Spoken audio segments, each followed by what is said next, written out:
Subscribe करें national बस और साथ ही दबाएं बेल आइकन। 12 तरीक ਨੂੰ ਰਾਤੀ 8 ਵਜੇ ਇੰਡੀਅਨ ਟਾਈਮ ਸਾਡੇ ਫੇਸਬੁੱਕ ਪੇਜ ਦੇ ਉੱਤੇ। ਬਹੁਤ ਵਧੀਆ ਸਵਾਲ ਹੈ ਤੁਹਾਡਾ। ਉਹਨਾਂ ਬੰਦਿਆਂ ਲਈ ਇਟਸ ਅ ਬੈਡ ਨਿਊਜ਼, ਉਹਨਾਂ ਦਾ ਵੀਜ਼ਾ ਨਹੀਂ ਲੱਗਣਗੇ। ਇਹ ਜਿਹੜੇ ਠੱਗ ਕੰਸਲਟੈਂਟ ਨੇ ਇਹਨਾਂ ਕੋਲੋਂ ਕਿਵੇਂ ਬਚਿਆ ਜਾਵੇ? 3 ਮੇਜਰ ਪੁਆਇੰਟ ਨੇ। The truck driver is a good option. The purpose of your study, purpose ਸੀਗਾ to study in Canada, ਉਹ ਉਹਨਾਂ ਨੂੰ ਰੈਲੇਵੈਂਟ ਨਹੀਂ ਲੱਗਿਆ ਹੈਗਾ। ਉਹ ਇਸ ਪੁਆਇੰਟ ਜਾ ਕੇ ਫਸਣਗੇ। ਸਿਰਫ ਤੇ ਸਿਰਫ ਕੈਨੇਡੀਅਨ ਲਾਇਰ, ਨਾਟ ਇੰਡੀਅਨ ਲਾਇਰਸ। 5 ਸਾਲ ਦਾ ਬੈਨ ਲੱਗ ਜਾਣਾ, 5 ਸਾਲ ਦੀ ਉਹ ਬੱਚੇ ਦੀ ਲਾਈਫ ਖਰਾਬ ਕਰ ਦੇਣੀ। ਤੁਸੀਂ ਬਿਲਕੁਲ ਸਹੀ ਸਲਾਹ ਦੇ ਰਹੇ ਹੋ ਕਿ 5 ਸਾਲ ਦਾ ਬੈਨ ਚਾਹੀਦਾ। ਖਤਰੇ ਦੀ ਘੰਟੀ ਆ, ਖਤਰਾ ਹੀ ਖਤਰਾ ਆ।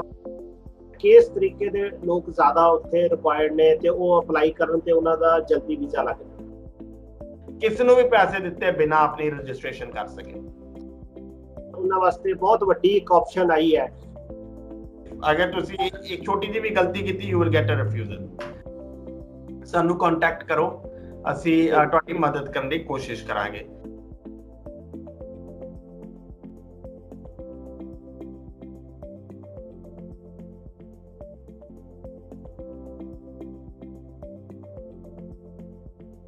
ਸਾਰੇ ਦਰਸ਼ਕਾਂ ਦਾ ਬਹੁਤ-ਬਹੁਤ ਸਵਾਗਤ ਹੈ। ਅੱਜ ਇੱਕ ਵਾਰੀ ਫੇਰ ਸਾਡੇ ਨਾਲ ਸੰਦੀਪ ਜੀ ਨੇ, ਔਰ ਸੰਦੀਪ ਜੀ ਹੈਗੇ ਨੇ ਬਰੈਂਪਟਨ ਤੋਂ, ਬਰੈਂਪਟਨ ਇਮੀਗ੍ਰੇਸ਼ਨ ਕੰਸਲਟੈਂਸੀ ਤੋਂ। ਔਰ ਇਹਨਾਂ ਦੀ ਜਿਹੜੀ ਕੰਸਲਟੈਂਸੀ ਹੈ ਉਹ ਗਵਰਨਮੈਂਟ ਆਫ ਕੈਨੇਡਾ ਵੱਲੋਂ ਲਾਇਸੈਂਸਡ ਹੈ। ਇਹਨਾਂ ਕੋਲ ਲਾਇਸੈਂਸ ਹੈਗਾ ਔਰ ਇਹ ਇੱਕ ਆਥੋਰਾਈਜ਼ਡ ਅਸੀਂ ਕਹਿ ਸਕਦੇ ਹਾਂ ਵੀ ਕੰਸਲਟੈਂਟ ਨੇ, ਭਰੋਸੇਮੰਦ ਕੈਨੇਡੀਅਨ ਗਵਰਨਮੈਂਟ ਵੱਲੋਂ। ਸੰਦੀਪ ਜੀ, ਤੁਹਾਡਾ ਬਹੁਤ-ਬਹੁਤ ਸਵਾਗਤ ਹੈ। ਸਭ ਤੋਂ ਪਹਿਲਾਂ ਮੇਰਾ ਜਿਹੜਾ ਸਵਾਲ ਇਹ ਹੈ ਕਿ ਕਿਊਬਿਕ ਦੇ ਕਾਲਜਸ ਨੇ ਕੁਝ ਡਾਕੂਮੈਂਟੇਸ਼ਨ ਮੰਗੀ ਹੈ ਬੱਚਿਆਂ ਕੋਲੋਂ। ਉਹ ਬੱਚੇ ਕਿਸ ਤਰ੍ਹਾਂ ਡਾਕੂਮੈਂਟੇਸ਼ਨ ਆਪਣੀ ਪੂਰੀ ਕਰਨ, ਔਰ ਤੁਹਾਨੂੰ ਕੀ ਲੱਗਦਾ ਵੀ ਉਹ ਜਿਹੜੀ ਡਾਕੂਮੈਂਟੇਸ਼ਨ ਹੈ ਇਹਨਾਂ ਹਾਲਾਤਾਂ ਦੇ ਵਿੱਚ ਕਿਆ ਉਹ ਪੂਰੀ ਹੋ ਸਕਦੀ ਹੈ? ਸੋ ਬਹੁਤ ਵਧੀਆ ਸਵਾਲ ਹੈ ਤੁਹਾਡਾ। ਤੇ ਪਹਿਲਾਂ ਤਾਂ ਸਾਰੇ ਸਰੋਤਿਆਂ ਨੂੰ ਸਤਿ ਸ਼੍ਰੀ ਅਕਾਲ ਐਂਡ ਥੈਂਕ ਯੂ ਤੁਹਾਡਾ ਕਿ ਤੁਸੀਂ ਸਰੋਤਿਆਂ ਦੇ ਰੂਬਰੂ ਹੋਣ ਦਾ ਮੈਨੂੰ ਮੌਕਾ ਦਿੱਤਾ ਆ। ਜਿਵੇਂ ਕਿ ਆਪਾਂ ਪਿਛਲੇ ਹਫਤੇ ਵੀ ਕਿਊਬੈਕ ਦੇ ਰਿਲੇਟਡ ਗੱਲਬਾਤ ਕੀਤੀ ਸੀਗੀ, ਉਸ ਤੋਂ ਬਾਅਦ ਇੱਕ ਵੈਬਿਨਾਰ ਵੀ ਕੀਤਾ ਸੀ। ਸੋ ਲਾਈਕ ਕਿਤੇ ਨਾ ਕਿਤੇ ਜਿਹੜਾ ਉਹ ਵੈਬਿਨਾਰ ਤਾਂ ਜਾਂ ਮੀਡੀਆ ਤੇ ਗੱਲਬਾਤ ਕਰਨ ਦਾ ਰੁਝਾਨ ਸੀਗਾ, ਉਹਦੇ ਵਿੱਚ ਮੈਨੂੰ ਇਹ ਲੱਗਦਾ ਹੈ ਕਿ ਕਾਫੀ ਜ਼ਿਆਦਾ ਪ੍ਰੈਸ਼ਰ ਬਿਲਡ ਵੀ ਹੋਇਆ ਤੇ ਉਹਦੇ ਵਿੱਚੋਂ ਹੀ ਇਹ ਸਾਰਾ ਕੁਝ ਬਾਹਰ ਨਿਕਲ ਕੇ ਵੀ ਆਇਆ ਕਿ ਸਰਕਾਰ ਨੇ ਕੁਛ ਐਕਟ ਕੀਤਾ। ਅਜੇ ਵੀ ਪੂਰੀ ਤਰ੍ਹਾਂ ਨਹੀਂ ਐਕਟ ਕੀਤਾ, ਬਟ ਕੁਛ ਐਕਟ ਕੀਤਾ। ਹੁਣ ਉਹ ਐਕਟ ਦੇ ਵਿੱਚ ਕੀ ਕੁਛ ਹੈਗਾ ਆ, ਉਸ ਲੈਟਰ ਮੇਰੇ ਕੋਲੇ ਆ, ਕੁਛ ਵਿਦਿਆਰਥੀਆਂ ਨੂੰ ਆਈ ਆ। ਉਹਨਾਂ 'ਚ 3 ਮੇਜਰ ਪੁਆਇੰਟ ਨੇ ਤੇ ਤਿੰਨੋਂ ਪੁਆਇੰਟਸ ਨੂੰ ਸਮਝਣਾ ਬਹੁਤ ਜ਼ਰੂਰੀ ਆ ਜੀ। ਪਹਿਲਾ ਪੁਆਇੰਟ, ਉਹ ਕਹਿ ਰਹੇ ਨੇ ਕਿ updated study plan outlining the purpose of your studies. ਹੁਣ ਇੱਥੇ ਇੱਕ ਗੱਲ ਜਿਹੜੀ ਸਮਝਣ ਵਾਲੀ ਹੈਗੀ ਹੈ ਕਿ ਤੁਹਾਡਾ ਜਿਹੜਾ ਵੀਜ਼ਾ ਲੱਗਣਾ ਜਾਂ ਨਾ ਲੱਗਣਾ, ਉਹ ਇਹ 3 ਜਿਹੜੇ ਪੁਆਇੰਟਸ ਆਪਾਂ ਅੱਜ ਡਿਸਕਸ ਕਰਾਂਗੇ ਉਹਨਾਂ ਤੇ ਡਿਪੈਂਡ ਕਰਨਾ। ਪਹਿਲੀ ਗੱਲ ਕਿ ਉਹ ਸਟੱਡੀ ਦਾ ਲਾਈਕ ਤੁਹਾਡਾ purpose, the purpose of your study ਦੇ ਉੱਤੇ ਗੱਲਬਾਤ ਕਰ ਰਹੇ ਨੇ। ਅਗਰ ਤੁਹਾਨੂੰ ਯਾਦ ਹੋਵੇ, ਕੋਈ ਵੀ ਵਿਦਿਆਰਥੀ ਹੋਊਗਾ ਉਹਨੇ ਆਪਣੀ SOP ਬਣਾ ਕੇ ਜ਼ਰੂਰ ਦਿੱਤੀ ਹੋਊਗੀ।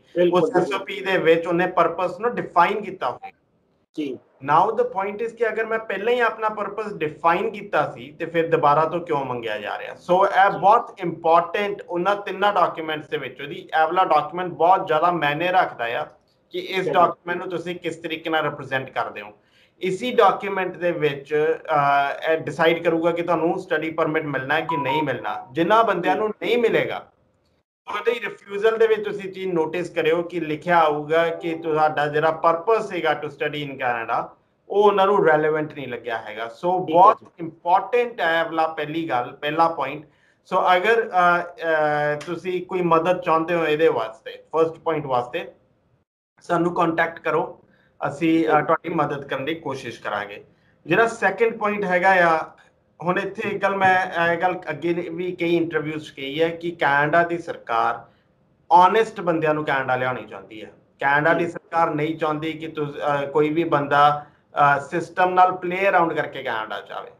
ਮੈਂ ਦੇਖੀਆਂ ਕਾਫੀ ਐਡਵਰਟੀਜ਼ਮੈਂਟ ਜਿਸ ਵਿੱਚ ਕਹਿੰਦੇ ਜੀ ਤੁਹਾਨੂੰ ਫੀਸ ਪੇ ਕਰਨ ਦੀ ਕਾਲਜ ਦੀ ਲੋੜ ਨਹੀਂ, ਪੈਸੇ ਕੰਮ ਹੋਣ ਤੋਂ ਬਾਅਦ, ਜਾਂ ਕਿ ਨਾ ਲਾਈਕ ਫੀਸਾਂ ਜਿਹੜੀਆਂ ਸ਼ੋਅ ਵੀ ਅਸੀਂ ਕਰ ਦਾਂਗੇ, ਫੰਡਸ ਵੀ ਅਸੀਂ ਸ਼ੋਅ ਕਰ ਦਾਂਗੇ। ਉਹਨਾਂ ਬੰਦਿਆਂ ਲਈ ਇਟਸ ਅ ਬੈਡ ਨਿਊਜ਼, ਉਹਨਾਂ ਦਾ ਵੀਜ਼ਾ ਨਹੀਂ ਲੱਗਣਗੇ।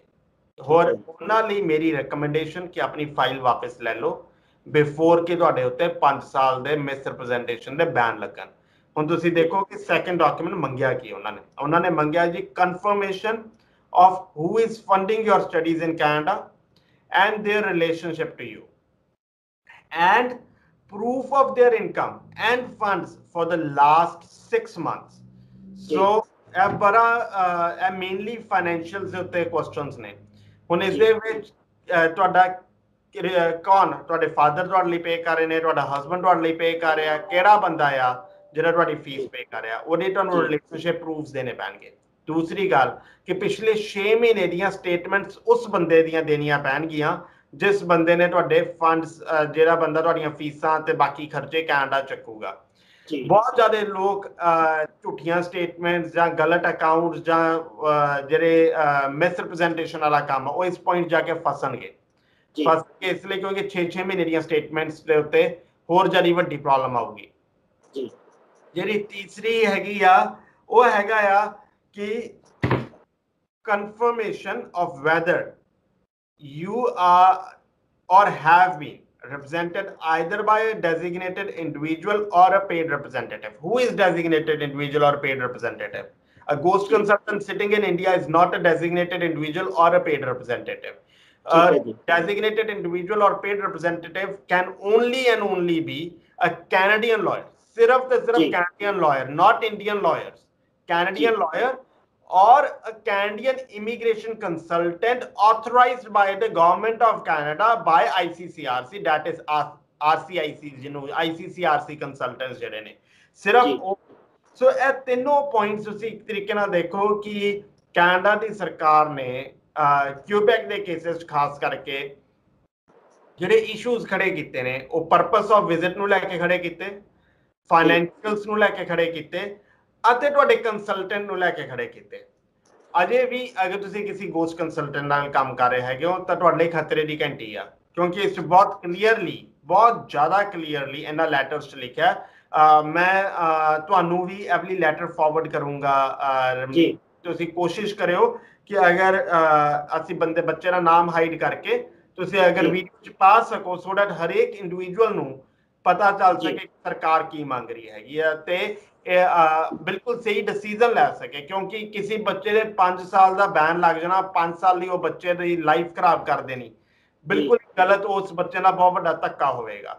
ਜਾਂ ਕਿਸੇ ਬੱਚੇ ਨੂੰ ਅਗਰ ਕੋਈ ਗੋਸਟ ਕੰਸਲਟੈਂਟ ਕੰਮ ਕਰ ਰਿਹਾ ਹੈ ਤਾਂ ਸਰਕਾਰ ਸ਼ਰੇਆਮ ਲਿਖ ਰਹੀ ਆ ਕਿ ਸਿਰਫ ਤੇ ਸਿਰਫ ਡੈਜ਼ਿਗਨੇਟਡ ਜਾਂ ਆਥੋਰਾਈਜ਼ਡ ਪੇਡ ਰਿਪਰੈਜ਼ੈਂਟੇਟਿਵਸ, ਇਹ ਵੀ ਉਹਨਾਂ ਲਈ ਖਤਰੇ ਦੀ ਘੰਟੀ ਹੈਗੀ ਆ। ਸੋ ਬਹੁਤ ਜ਼ਿਆਦਾ ਕੇਅਰਫੁਲੀ ਕਿਊਬੈਕ ਵਾਲੇ ਬੱਚਿਆਂ ਨੂੰ ਕੰਮ ਕਰਨ ਦੀ ਲੋੜ ਹੈਗੀ ਆ। ਜਿਵੇਂ ਅਸੀਂ ਪਹਿਲਾਂ ਵੀ ਕਿਹਾ ਸੀ ਕਿ we are here to help students, ਸਾਡੀ ਮਦਦ ਤੁਹਾਨੂੰ ਲੋੜ ਹੈਗੀ ਆ ਤਾਂ ਸਾਡੇ ਮੋਹਾਲੀ ਆਫਿਸ ਨੂੰ ਕੰਟੈਕਟ ਕਰੋ, ਅਸੀਂ ਜਿੰਨੀ ਸਾਡੇ ਵੱਲੋਂ ਵੀ ਮਦਦ ਕੀਤੀ ਜਾ ਸਕਦੀ ਹੋਊਗੀ ਉਹ ਕਰਾਂਗੇ। ਸੰਦੀਪ ਜੀ, ਮੈਂ ਇਹ ਸਾਰੀ ਤੁਹਾਡੀ ਗੱਲਬਾਤ ਨੂੰ ਮੈਂ ਸਮ ਅਪ ਕਰਦਿਆਂ ਆਪਣੇ ਦਰਸ਼ਕਾਂ ਲਈ ਕਿ ਸਭ ਤੋਂ ਪਹਿਲਾਂ ਤਾਂ ਜਿਹੜੇ ਇੱਥੇ ਦੇ ਪੰਜਾਬ ਦੇ ਲਾਇਸੈਂਸਡ ਆਪਣੇ ਆਪ ਨੂੰ ਕਹਿ ਰਹੇ ਨੇ ਕੰਸਲਟੈਂਟ, ਉਹਨਾਂ ਦੀ ਕੋਈ ਮਾਨਤਾ ਨਹੀਂ ਹੈ। ਉਹਨਾਂ ਨੂੰ ਕੈਨੇਡਾ ਦੀ ਸਰਕਾਰ ਨੇ ਕੋਈ ਮਾਨਤਾ ਨਹੀਂ ਦੇਣੀ, ਕੋਈ ਉਸ ਨੂੰ ਆਥੋਰਾਈਜੇਸ਼ਨ ਨਹੀਂ ਮੰਨਣੀ। ਉਹਨਾਂ ਨੇ ਸਿਰਫ ਉਹਨਾਂ ਬੰਦਿਆਂ ਨੂੰ ਮੰਨਣਾ ਹੈ ਜਿਹੜੇ ਕਿ ਕੈਨੇਡੀਅਨ ਗੌਰਮੈਂਟ ਵੱਲੋਂ ਲਾਇਸੈਂਸਡ ਨੇ ਜਾਂ ਆਥੋਰਾਈਜ਼ਡ ਨੇ। ਸਿਰਫ ਉਹਨਾਂ ਕੰਸਲਟੈਂਟਸ ਨਾਲ ਹੀ ਡੀਲ ਕਰਨ ਇਹ। ਹੁਣ ਸੰਦੀਪ ਜੀ, ਇੱਕ ਹੋਰ ਬਹੁਤ ਵੱਡਾ ਸਵਾਲ ਉੱਠਦਾ ਹੈ ਕਿ ਆਪਾਂ ਇਹ ਗੱਲ ਮੰਨਣੀ ਪਏਗੀ ਵੀ ਸਾਰੇ ਦੁਨੀਆ 'ਚ ਹੀ, ਜਿਵੇਂ ਤੁਸੀਂ ਤਾਂ ਇੱਕ ਬਹੁਤ ਜੈਨੂਇਨ ਕੰਸਲਟੈਂਟ ਹੋ, ਕਈ ਇਨਜੈਨੂਇਨ ਵੀ ਉੱਥੇ ਬੈਠੇ ਹੋਣਗੇ, ਉਹਨਾਂ ਦਾ ਕਿਸ ਤਰ੍ਹਾਂ ਸਾਡੇ ਦਰਸ਼ਕ ਪਤਾ ਲਾਣ ਵੀ ਜੈਨੂਇਨ ਬੰਦੇ ਨੂੰ ਅਪਰੋਚ ਕੀਤਾ ਜਾਵੇ? ਸੋ ਮੈਂ ਇਸ ਚੀਜ਼ ਦੇ ਉੱਤੇ ਇੱਕ ਖਾਸ ਵੀਡੀਓ ਬਣਾਈ ਹੋਈ ਹੈ ਸਾਡੇ YouTube ਚੈਨਲ ਦੇ ਉੱਤੇ, ਜਾ ਕੇ ਤੁਸੀਂ ਚੈੱਕ ਕਰ ਸਕਦੇ ਹੋ। ਵੈਸੇ process is very easy. Google ਤੇ ਜਾਓ, ਗੂਗਲ ਤੇ ਲਿਖੋ ICCRC ਕੰਸਲਟੈਂਟਸ, ਠੀਕ ਹੈ। ਇਸ ਵਿੱਚ ਇੱਕ ਪੂਰੀ ਦੀ ਪੂਰੀ ਲਿਸਟ ਆਉਂਦੀ ਹੈ ਨੇਮ ਬਾਈ ਨੇਮ ਕਿ ਕਿਹੜਾ ਆਪਣਾ ਲਾਇਸੈਂਸ ਕੰਸਲਟੈਂਟ ਹੈਗਾ, ਕਿਹੜਾ ਨਹੀਂ ਹੈਗਾ। ਅਗਰ ਤਾਂ ਸੰਦੀਪ ਸਿੰਘ ਦਾ ਨਾਮ ਉਸ 'ਚ ਹੈਗਾ ਆ ਤੇ ਮੈਂ ਲਾਇਸੈਂਸ ਕੰਸਲਟੈਂਟ ਹੈਗਾ ਆ। ਅਗਰ ਉਸ ਦੇ ਵਿੱਚ ਮੇਰਾ ਨਾਮ ਹੈ ਨਹੀਂਗਾ ਤੇ ਫਿਰ ਮੈਂ ਲਾਇਸੈਂਸ ਕੰਸਲਟੈਂਟ ਹੈ ਨਹੀਂਗਾ। ਸੋ ਮੈਂ ਇੱਥੇ ਇੱਕ ਗੱਲ ਦੱਸ ਦਵਾਂ ਕਿ ਕਾਫੀ ਲੋਕ ਪੰਜਾਬ 'ਚ ਐਡਵਰਟੀਜ਼ਮੈਂਟ ਦਿੰਦੇ ਆ ਕਿ ਅਸੀਂ ਲਾਇਸੈਂਸਡ ਕੰਸਲਟੈਂਟਸ ਆ। ਉਹ ਪੰਜਾਬ ਵਾਸਤੇ ਲਾਇਸੈਂਸ ਕੰਸਲਟੈਂਟਸ ਹੋ ਸਕਦੇ ਨੇ ਜੀ, ਕੈਨੇਡਾ ਵਾਸਤੇ ਨਹੀਂ। ਅਸੀਂ ਅਗਰ ਪੰਜਾਬ ਦੇ ਵਿੱਚ ਆਪਣਾ ਆਫਿਸ ਖੋਲਿਆ ਹੋਇਆ ਆ ਤੇ ਸਾਨੂੰ ਪੰਜਾਬ ਦਾ ਵੀ ਲਾਇਸੈਂਸ ਚਾਹੀਦਾ ਹੈ, ਸਾਨੂੰ ਕੈਨੇਡਾ ਸਰਕਾਰ ਵੱਲੋਂ ਵੀ ਲਾਇਸੈਂਸ ਚਾਹੀਦਾ ਆ। ਔਰ ਕੈਨੇਡਾ ਦਾ ਲਾਇਸੈਂਸ ਪੰਜਾਬ ਵਰਗਾ ਲਾਇਸੈਂਸ ਨਹੀਂ ਹੁੰਦਾ। ਕੈਨੇਡਾ ਦਾ ਲਾਇਸੈਂਸ ਲੈਣ ਵਾਸਤੇ ਤੁਹਾਨੂੰ ਪੜ੍ਹਾਈ ਕਰਨੀ ਪੈਂਦੀ ਆ, ਪੇਪਰ ਦੇਣਾ ਪੈਂਦਾ ਆ, ਪੇਪਰ ਦੇਣ ਤੋਂ ਬਾਅਦ ਚੋਂ ਤੁਹਾਨੂੰ ਕਿ ਨਾਮ ਹੈ ਲਾਇਸੈਂਸ ਮਿਲਦਾ ਹੈਗਾ ਆ। So it's very important. ਇਹ ਜਿਹੜਾ ਤੁਸੀਂ ਗੱਲ ਦੇਖੋ, ਮੈਂ ਇਹ ਵਾਲਾ ਰੌਲਾ ਕਾਫੀ ਲੰਬੇ ਚਿਰ ਤੋਂ ਪਾ ਰਿਹਾ, ਪਰ ਕਿਊਬੈਕ ਨੇ ਦੇ ਵਿਦਿਆਰਥੀਆਂ ਦੇ ਵਿੱਚ ਜਿਹੜਾ ਇਹ ਵਾਲਾ ਲੈਟਰ ਆ ਰਿਹਾ ਆ, ਇਸ ਦੇ ਵਿੱਚ ਤੁਸੀਂ ਸਿੱਧਾ ਦੇਖੋ ਕਿ ਉਹਨਾਂ ਨੇ 3 ਪੁਆਇੰਟਸ ਹੀ ਟਾਰਗੇਟ ਕੀਤੇ, ਬਾਕੀ ਹੋਰ ਕੁਝ ਨਹੀਂ ਟਾਰਗੇਟ ਕੀਤਾ। ਉਹਨਾਂ ਨੇ ਪਹਿਲਾ ਪੁਆਇੰਟ ਟਾਰਗੇਟ ਕੀਤਾ ਪਰਪਸ ਆਫ ਵਿਜ਼ਿਟ, दूसरा टारगेट किया फाइनेंशियल्स क्यों टारगेट किए? फाइनेंशियल्स इसलिए टारगेट किए, मैनू माफ करियो, मैं साफ ते स्पष्ट नहीं ਉਹ ਸਾਡੇ ਦਰਸ਼ਕਾਂ ਨੂੰ ਇਹ ਜ਼ਰੂਰਤ ਹੈ ਸੰਦੀਪ ਜੀ ਕਿ ਉਹਨਾਂ ਨੂੰ ਸਾਫ਼ ਪਿਕਚਰ ਆਵੇ ਔਰ ਆਪਣਾ ਉਹ ਪੈਸਾ ਵੀ ਬਚਾ ਸਕਣ ਤੇ ਆਪਣਾ ਕੈਰੀਅਰ ਵੀ ਬਚਾ ਸਕਣ। ਉਹ ਤੁਸੀਂ ਬਿਲਕੁਲ ਸਹੀ ਸਲਾਹ ਦੇ ਰਹੇ ਹੋ, ਕਿਉਂਕਿ ਅਸੀਂ ਪਲੇ ਅਰਾਊਂਡ ਕੀਤਾ ਸਿਸਟਮ ਦੇ ਨਾਲ। ਅਸੀਂ ਗਲਤ ਤਰੀਕੇ ਦੇ ਨਾਲ ਫਾਈਨੈਂਸ਼ੀਅਲਸ ਦਿੱਤੇ ਸਰਕਾਰ ਨੂੰ, ਤੇ ਉਹ ਫਾਈਨੈਂਸ਼ੀਅਲਸ ਕਿਉਂ ਗਲਤ ਤਰੀਕੇ ਨਾਲ ਦਿੱਤੇ? ਕਿਉਂਕਿ ਉੱਥੇ ਜਿਹੜੀਆਂ ਐਡਵਰਟੀਜ਼ਮੈਂਟਸ ਨੇ ਉਹ ਇੰਨੀਆਂ ਪਿਆਰੀਆਂ ਲੱਗਦੀਆਂ ਨੇ ਕਿ ਹਾਂ ਜਿਹੜੇ ਬੰਦੇ ਨੂੰ ਪੈਸੇ ਨਾ ਪਹਿਲਾਂ ਦੇਣੇ ਪੈ ਰਿਹਾ, ਨਾ ਸ਼ੋਅ ਕਰਨੇ ਪੈ ਰਿਹਾ, ਤੇ ਹੋਰ ਬੰਦੇ ਨੂੰ ਕੀ ਚਾਹੀਦਾ ਹੈ। ਪਰ ਉਹਦਾ ਜਿਹੜਾ ਨੈਗੇਟਿਵ ਇੰਪੈਕਟ ਆ ਉਹ ਨਹੀਂ ਕੋਈ ਦੱਸਦਾ ਕਿ ਭਰਾਵਾ ਅਗਰ ਫੜਿਆ ਗਿਆ ਤੇ 5 ਸਾਲ ਦਾ ਬੈਨ ਆ ਮਿਸਰੈਪ੍ਰੈਜ਼ੈਂਟੇਸ਼ਨ ਦਾ। So you need to calculate ਕਿ 5 ਸਾਲ ਦਾ ਬੈਨ ਚਾਹੀਦਾ ਜਾਂ ਕਿ ਨਾ ਮੈਂ ਉਹ ਜਿਹੜਾ ਬੰਦਾ ਤੁਹਾਨੂੰ ਕਹਿ ਰਿਹਾ ਕਿ ਫੀਸ ਕਾਲਜ ਦੀ ਵੀ ਬਾਅਦ ਚੋਂ ਦੇ ਦੀ, GIC ਵੀ ਸ਼ੋ ਕਰਨ ਦੀ ਲੋੜ ਨਹੀਂ, ਫੰਡਸ ਵੀ ਦੇਣੇ ਬਿਲਕੁਲ ਨਹੀਂ ਚਾਹੀਦੇ। ਲਾਈਕ ਆਪਾਂ ਕੈਨੇਡਾ ਜਾ ਰਹੇ ਹਾਂ ਕਿ ਕਿਸੇ ਥਰਡ ਵਰਲਡ ਕੰਟਰੀ ਜਾ ਰਹੇ ਹਾਂ। ਸੋ ਉਹ ਕੈਲਕੂਲੇਸ਼ਨਸ ਜਿਹੜੀਆਂ ਨੇ ਨਾ ਉਹ ਬਹੁਤ ਮਾਇਨੇ ਰੱਖਦੀਆਂ। ਤੇ ਤੀਸਰਾ ਜਿਹੜਾ ਕਿਊਬੈਕ ਵਾਲਾ ਜਿਹੜਾ ਪੁਆਇੰਟ ਆਪਾਂ ਹੁਣੇ ਡਿਸਕਸ ਕਰਕੇ ਆਏ, ਆਥੋਰਾਈਜ਼ਡ ਰਿਪਰੈਜ਼ੈਂਟੇਟਿਵ। ਗੂਗਲ ਤੇ ਜਾਓ, ਲਿਖੋ who is authorized representative as per Canadian government, ਤੁਹਾਨੂੰ ਉਸ ਡੈਫੀਨੇਸ਼ਨ ਨਜ਼ਰ ਆਊਗੀ। ਹੋਰ ਜਿਹੜਾ ਬੰਦਾ ਉਸ ਡੈਫੀਨੇਸ਼ਨ ਨੂੰ ਫੁਲਫਿਲ ਕਰ ਰਿਹਾ ਆ, ਅਗਰ ਮੈਂ ਕਰ ਰਿਹਾ ਤੇ ਮੈਨੂੰ ਆਪਣਾ ਤੁਸੀਂ ਕੰਮ ਦੇਵੋ, ਅਗਰ ਮੈਂ ਨਹੀਂ ਕਰ ਰਿਹਾ ਕੋਈ ਹੋਰ ਕਰ ਰਿਹਾ ਤਾਂ ਉਹਨੂੰ ਦੇਵੋ। ਗੋਸਟ ਕੰਸਲਟੈਂਟਸ ਨਾਲ ਕੰਮ ਕਰਨਾ ਖਤਰੇ ਦੀ ਘੰਟੀ ਆ, ਖਤਰਾ ਹੀ ਖਤਰਾ ਆ ਉੱਥੇ। ਉਸ ਡਾਇਰੈਕਸ਼ਨ 'ਚ ਮੂਵ ਹੋਣਾ ਹੀ ਤੁਸੀਂ ਪਹਿਲਾ ਸਟੈਪ ਡਿਜ਼ਾਸਟਰ ਵਾਲੇ ਪਾਸੇ ਨੂੰ ਚੱਕਦੇ ਹੋ ਜੀ। ਸੰਦੀਪ ਜੀ, ਮੇਰਾ ਇੱਕ ਹੋਰ ਬੜਾ ਇੰਪੋਰਟੈਂਟ ਸਵਾਲ ਹੈ। ਛੋਟੇ ਛੋਟੇ ਜਿਵੇਂ ਆਪਾਂ ਕਹਿੰਦੇ ਆ ਵੀ 2 ਟਾਇਰ ਸਿਟੀ, 3 ਟਾਇਰ ਸਿਟੀ, ਉੱਥੇ ਬਹੁਤ ਜ਼ਿਆਦਾ ਇੱਕਦਮ ਕੰਸਲਟੈਂਟਸ ਦੀ ਮਸ਼ਰੂਮ ਦੀ ਤਰ੍ਹਾਂ ਉਗਾਏ ਨੇ। ਜਿਵੇਂ ਉਹ ਜਗ੍ਹਾ ਉਹਨਾਂ ਨੇ ਬੋਰਡ ਲਾਤੇ ਨੇ, ਪੰਜਾਬ ਸਰਕਾਰ ਕੋਲੋਂ ਉਹਨਾਂ ਨੇ ਮਾਨਤਾ ਲੈ ਲਈ ਹੈ ਜਾਂ ਲਾਇਸੈਂਸ ਲੈ ਲਿਆ, ਠੀਕ ਹੈ। ਕਈਆਂ ਨੇ, ਕਿਉਂਕਿ ਚੰਡੀਗੜ੍ਹ ਦੇ ਵਿੱਚ ਲਾਇਸੈਂਸ ਦੀ ਲੋੜ ਨਹੀਂ ਹੈ, ਚੰਡੀਗੜ੍ਹ 'ਚ ਬਹੁਤ ਸਾਰੇ ਕੰਸਲਟੈਂਟ ਬੈਠੇ ਹੋਏ ਨੇ। ਸਭ ਤੋਂ ਵੱਡੀ ਅੱਜ ਜਿਹੜੀ ਜ਼ਰੂਰਤ ਹੈ, ਮੈਂ ਪਿਛਲੀ ਵਾਰੀ ਵੀ ਤੁਹਾਨੂੰ ਇਹ ਸਵਾਲ ਪੁੱਛਿਆ ਸੀ ਕਿ ਕਿਸ ਤਰੀਕੇ ਇਹ ਗੋਸਟ ਕੰਸਲਟੈਂਟ ਤਾਂ ਕੈਨੇਡੀਅਨ ਗਵਰਨਮੈਂਟ ਕਹਿੰਦੀ ਹੈ, ਆਪਾਂ ਪੰਜਾਬੀ 'ਚ ਕਹਿੰਦੇ ਆ ਵੀ ਠੱਗਾਂ ਤੋਂ ਕਿਵੇਂ ਬਚੀਏ ਅਸੀਂ। ਇਹ ਜਿਹੜੇ ਠੱਗ ਕੰਸਲਟੈਂਟ ਨੇ ਇਹਨਾਂ ਕੋਲੋਂ ਕਿਵੇਂ ਬਚਿਆ ਜਾਵੇ? ਮੈਂ ਤੁਹਾਨੂੰ ਜਿਵੇਂ ਕਿਹਾ ਕਿ ਲਾਈਕ ਅੱਜ ਦੀ ਡੇਟ ਦੇ ਉੱਤੇ ਗੂਗਲ ਤੋਂ ਵਧੀਆ ਪਲੇਟਫਾਰਮ ਕੋਈ ਨਹੀਂ ਆ। ਪਰ ਦੂਸਰਾ ਤੁਹਾਨੂੰ ਨੁਕਸਾ ਦੇ ਦਿੰਦਾ ਆ ਕਿ ਜਿਹੜਾ ਬੰਦਾ ਵੀ ਲਾਇਸੈਂਸਡ ਇਮੀਗ੍ਰੇਸ਼ਨ ਕੰਸਲਟੈਂਟ ਹੈ ਜੀ, ਉਹਦਾ ਹੈੱਡ ਆਫਿਸ ਕੈਨੇਡਾ ਦੇ ਵਿੱਚ ਜ਼ਰੂਰ ਹੋਏਗਾ। ਹੈੱਡ ਆਫਿਸ ਕੈਨੇਡਾ 'ਚ ਹੋਏਗਾ ਇਸ ਲਈ ਕਿਉਂਕਿ ਕੈਨੇਡਾ ਦੇ ਵਿੱਚ ਤੁਸੀਂ ਗੋਸਟ ਕੰਸਲਟੈਂਟ ਬਣ ਕੇ ਕੰਮ ਨਹੀਂ ਕਰ ਸਕਦੇ। ਕਿਉਂ ਨਹੀਂ ਕਰ ਸਕਦੇ? ਅਗਰ ਤੁਹਾਨੂੰ ਮੈਂ 4-5 ਮਹੀਨੇ ਪਿੱਛੇ ਲੈ ਜਾ ਤਾਂ ਤੁਸੀਂ ਦੇਖਿਆ ਹੋਊਗਾ ਅਲਬਰਟਾ ਦੇ ਵਿੱਚ 3 ਬੰਦੇ ਅਰੈਸਟ ਹੋਏ, ਉਸ ਤੋਂ ਪਹਿਲਾਂ ਸ਼ਾਇਦ ਮੈਨੀਟੋਬਾ। ਸੋ ਜਿਹੜੇ ਬੰਦੇ ਇੱਥੇ ਐਜ਼ ਅ ਗੋਸਟ ਕੰਸਲਟੈਂਟ ਕੰਮ ਕਰਨ ਦੀ ਕੋਸ਼ਿਸ਼ ਕਰਦੇ ਆ ਉਹਨਾਂ ਦੀ ਬਾਕਾਇਦਾ ਸਜ਼ਾ ਆ, ਉਹ it's a criminal offence. So Canada ਦੇ ਵਿੱਚ ਹਾਂ ਕੋਈ ਇੱਕੀ ਦੁੱਕੀ ਕੋਈ ਕੇਸ ਹੋ ਜਾਵੇ, ਦੈਟਸ ਸਮਥਿੰਗ ਡਿਫਰੈਂਟ, ਪਰ ਮੈਜੋਰਿਟੀ ਆਫ ਦ ਕੰਸਲਟੈਂਟਸ ਜਿਨ੍ਹਾਂ ਦਾ ਕੈਨੇਡਾ 'ਚ ਆਫਿਸਿਸ ਨੇ ਉਹ ਲੋਕ ਲਾਇਸੈਂਸਡ ਇਮੀਗ੍ਰੇਸ਼ਨ ਕੰਸਲਟੈਂਟਸ ਹੀ ਹੋਣਗੇ। ਸੋ ਉਹ ਇੱਕ ਤਰੀਕਾ ਆ ਟੂ ਚੈੱਕ ਕਿ ਕਿਸੇ ਬੰਦੇ ਨਾਲ ਤੁਸੀਂ ਗੱਲ ਕਰ ਰਹੇ ਹੋ ਤੇ ਅਗਰ ਉਹ ਕਵੇ ਕਿ ਹਾਂਜੀ ਮੇਰੀ ਕੰਪਨੀ ਦਾ ਨਾਮ ਸੋ ਐਂਡ ਸੋ ਆ, ਉਹਨਾਂ ਨੂੰ ਪੁੱਛੇ ਜੀ ਤੁਹਾਡੀ ਕੈਨੇਡਾ ਦੇ ਵਿੱਚ ਜਿਹੜੀ ਕੰਪਨੀ ਆ ਉਹਦਾ ਕੀ ਨਾਂ ਆ? ਅਗਰ ਤਾਂ ਉਹ ਸੇਮ ਨਾਮ ਆ ਜੀ ਫਿਰ ਤਾਂ ਉਹ ਲਾਇਸੈਂਸ ਕੰਸਲਟੈਂਟ ਆ। ਅਗਰ ਉਹ ਸੇਮ ਨਾਮ ਨਹੀਂ ਆ ਤਾਂ ਵਾਟ ਦੇ ਆਰ ਡੂਇੰਗ ਇਜ਼ ਕਿ ਉਹ ਕਿਸੇ ਹੋਰ ਇੰਡੀਵਿਜੂਅਲ ਦਾ ਨਾਮ ਯੂਜ਼ ਕਰ ਰਹੇ ਨੇ। ਪਤਾ ਨਹੀਂ ਉਹਨਾਂ ਕੰਮ ਕਰ ਵੀ ਰਹੇ ਨੇ ਕਿ ਨਹੀਂ ਕਰ ਰਹੇ ਨੇ, ਬਟ ਉਹ ਕਹਿਣਗੇ ਕਿ ਹਾਂਜੀ ਅਸੀਂ ਉਹਨਾਂ ਨਾਲ ਕੰਮ ਕਰ ਰਹੇ ਹਾਂ। So it's always better. ਹਾਂ, ਅਗਰ ਤੁਸੀਂ ਬਰੈਂਪਟਨ ਇਮੀਗ੍ਰੇਸ਼ਨ ਕੰਸਲਟੈਂਸੀ ਨਾਲ ਕੰਮ ਕਰ ਰਹੇ ਹੋ ਤਾਂ ਬਰੈਂਪਟਨ ਇਮੀਗ੍ਰੇਸ਼ਨ ਕੰਸਲਟੈਂਸੀ ਦੇ 2 ਆਫਿਸਿਸ ਬਰੈਂਪਟਨ ਦੇ ਵਿੱਚ, 1 ਆਫਿਸ ਵਿੰਡਸਰ ਦੇ ਵਿੱਚ, ਤਿੰਨਾਂ ਦਾ ਨਾਮ ਬਰੈਂਪਟਨ ਇਮੀਗ੍ਰੇਸ਼ਨ। ਸਾਡਾ ਪੰਜਾਬ ਦਾ ਆਫਿਸ ਉਹਦਾ ਨਾਮ ਬਰੈਂਪਟਨ ਇਮੀਗ੍ਰੇਸ਼ਨ, ਸਾਡਾ ਦਿੱਲੀ ਦਾ ਆਫਿਸ ਉਹਦਾ ਨਾਮ ਬਰੈਂਪਟਨ ਇਮੀਗ੍ਰੇਸ਼ਨ। ਸਾਡੀਆਂ ਜਿੰਨੀਆਂ ਬ੍ਰਾਂਚੇਸ ਹੋਣਗੀਆਂ ਉੱਥੇ ਬਰੈਂਪਟਨ ਇਮੀਗ੍ਰੇਸ਼ਨ ਦਾ ਹੀ ਬੋਰਡ ਨਜ਼ਰ ਆਊਗਾ। ਅਗਰ ਤੁਸੀਂ ਕਿਸੇ ਵੀ ਬੰਦੇ ਨੂੰ ਤੋਂ ਇਹ ਸੁਣੋ, ਮੇਰੇ ਕੋਲੇ ਬਹੁਤ ਇਹੋ ਜਿਹੀਆਂ ਕਾਲਸ ਆਉਂਦੀਆਂ ਨੇ ਜੀ, ਲੋਕੀ ਕਹਿ ਦਿੰਦੇ ਕਿ ਅਸੀਂ ਸੰਦੀਪ ਉਹਨਾਂ ਨਾਲ ਕੰਮ ਕਰ ਰਹੇ ਹਾਂ। ਅਗਰ ਉਹਨਾਂ ਦੇ ਆਫਿਸ ਦੇ ਬਾਹਰ ਬੋਰਡ ਲੱਗਿਆ ਹੈ ਬਰੈਂਪਟਨ ਇਮੀਗ੍ਰੇਸ਼ਨ ਦਾ, ਤਾਂ ਹੀ ਉਹ ਸਾਡੇ ਨਾਲ ਕੰਮ ਕਰ ਰਿਹਾ। ਪਲੀਜ਼, ਅਸੀਂ ਨਹੀਂ ਚਾਹੁੰਦੇ ਕਿ ਸਾਡਾ ਨਾਮ ਲੈ ਕੇ ਕੋਈ ਤੁਹਾਨੂੰ ਮਿਸਯੂਜ਼ ਕਰੇ। ਜਿੱਥੇ ਬਰੈਂਪਟਨ ਇਮੀਗ੍ਰੇਸ਼ਨ ਦਾ ਬੋਰਡ ਨਹੀਂ ਹੈਗਾ ਤੇ ਉੱਥੇ ਹੋਰ ਕੱਲਾ ਬੋਰਡ ਹੀ ਨਹੀਂ, ਉੱਥੇ ਤੁਹਾਨੂੰ ਸਾਡਾ ਲਾਇਸੈਂਸ ਨੰਬਰ, ਉੱਥੇ ਤੁਹਾਨੂੰ ਸਾਡਾ ਕੈਨੇਡਾ ਦਾ ਫੋਨ ਨੰਬਰ, ਸਾਡੀ ਵੈਬਸਾਈਟ, ਇਹ 4 ਚੀਜ਼ਾਂ ਅਗਰ ਤੁਹਾਨੂੰ ਨਜ਼ਰ ਨਹੀਂ ਆ ਰਹੀਆਂ ਹੈਗੀਆਂ ਤਾਂ ਸਾਡਾ ਆਫਿਸ ਨਹੀਂ ਹੈਗਾ। ਪਲੀਜ਼ ਮਿਸਲੀਡ ਨਾ ਹੋਇਓ। ਸਾਡਾ ਹੈੱਡ ਆਫਿਸ ਇੰਡੀਆ ਦੇ ਵਿੱਚ ਮੋਹਾਲੀ ਦੇ ਵਿੱਚ ਆ, ਤੁਸੀਂ ਉਹਨਾਂ ਨਾਲ ਸੰਪਰਕ ਕਰੋ। ਸਾਡੇ ਤੋਂ ਜ਼ਰੂਰ ਇੱਕ ਵਾਰੀ ਪਤਾ ਕਰ ਲਓ ਅਗਰ ਕਿਸੇ ਹੋਰ ਜਗ੍ਹਾ ਤੇ ਜਾ ਰਹੇ ਹੋ ਕਿ ਉਹ ਸਾਡਾ ਆਫਿਸ ਹੈਗਾ ਵੀ ਹੈ ਕਿ ਨਹੀਂ ਹੈਗਾ। ਬਟ ਈਜ਼ੀਅਰ ਵੇ ਆਊਟ ਇਹ ਹੈ ਕਿ ਹਾਂ, ਅਗਰ ਉਹਨਾਂ ਲੋਕਾਂ ਦਾ ਆਫਿਸ ਕੈਨੇਡਾ 'ਚ ਹੈਗਾ ਤਾਂ ਜ਼ਿਆਦਾਤਰ ਚਾਂਸਸ ਇਹ ਹੋਣਗੇ ਕਿ ਉਹ ਬੰਦੇ ਜੈਨੂਇਨ ਕੰਸਲਟੈਂਟਸ ਹੋਣ। ਜੀ, ਹੁਣ ਆਪਾਂ ਗੱਲ ਕਰਦੇ ਹਾਂ ਸੰਦੀਪ ਜੀ ਵਰਕ ਪਰਮਿਟਸ ਦੀ। ਉਹ ਸਾਡੇ ਦਰਸ਼ਕਾਂ ਨੂੰ ਦੱਸੋ ਵੀ ਵਰਕ ਪਰਮਿਟ ਕਿਸ ਤਰ੍ਹਾਂ ਮਿਲ ਸਕਦੇ ਨੇ ਜਲਦ ਤੋਂ ਜਲਦ, ਔਰ ਕਿਸ ਤਰੀਕੇ ਉਹ ਅਪਲਾਈ ਕਰਨ, ਕਿਹੜੇ ਕੋਰਸਿਸ 'ਚ ਅਪਲਾਈ ਕਰਨ ਤਾਂ ਕਿ ਉਹ ਜਲਦ ਤੋਂ ਜਲਦ ਆਪਣੇ ਪੈਰਾਂ ਤੇ ਖੜੇ ਹੋ ਸਕਣ। ਸੋ ਵਰਕ ਪਰਮਿਟਸ ਵਾਸਤੇ ਕੀ ਪ੍ਰੋਸੈਸ ਹੁੰਦਾ ਹੈ ਕਿ ਇੱਕ EMPLOYER ਹੁੰਦਾ ਹੈ, ਉਹ ਐਡਵਰਟਾਈਜ਼ ਕਰਦਾ ਹੈ। ਉਸ ਤੋਂ ਬਾਅਦ ਚੋਂ ਜਦੋਂ ਉਹਨੂੰ ਲੋਕਲੀ ਕੈਨੇਡਾ 'ਚ ਵੀ ਬੰਦੇ ਨਹੀਂ ਮਿਲਦੇ ਤਾਂ ਉਹਨੂੰ ਬਾਹਰੋਂ ਬੰਦੇ ਲੱਭਣੇ ਪੈਂਦੇ ਆ। ਫਿਰ LMI ਮਿਲਦੀ ਹੈਗੀ, LMI ਤੋਂ ਬਾਅਦ ਚੋਂ ਵਰਕ ਪਰਮਿਟਸ ਮਿਲਦੀਆਂ ਨੇ ਜੀ। ਮੈਨੂੰ ਜ਼ਿਆਦਾਤਰ ਕਾਲਸ ਆਉਂਦੀਆਂ ਨੇ ਪੰਜਾਬ ਦੇ ਵਿੱਚ ਉਹਦੀ ਟਰੱਕ ਡਰਾਈਵਰ ਭਰਾਵਾਂ ਦੀ। ਸੋ ਟਰੱਕ ਡਰਾਈਵਰਸ, ਅਗਰ ਤੁਸੀਂ ਦੁਬਈ, ਕੁਵੈਤ ਜਾਂ ਉਹਨਾਂ ਦੇਸ਼ਾਂ ਦਾ ਤੁਹਾਡੇ ਕੋਲ ਐਕਸਪੀਰੀਅੰਸ ਹੈਗਾ ਆ ਜੀ, ਤੇ truck driver is a good option. ਠੀਕ ਹੈ।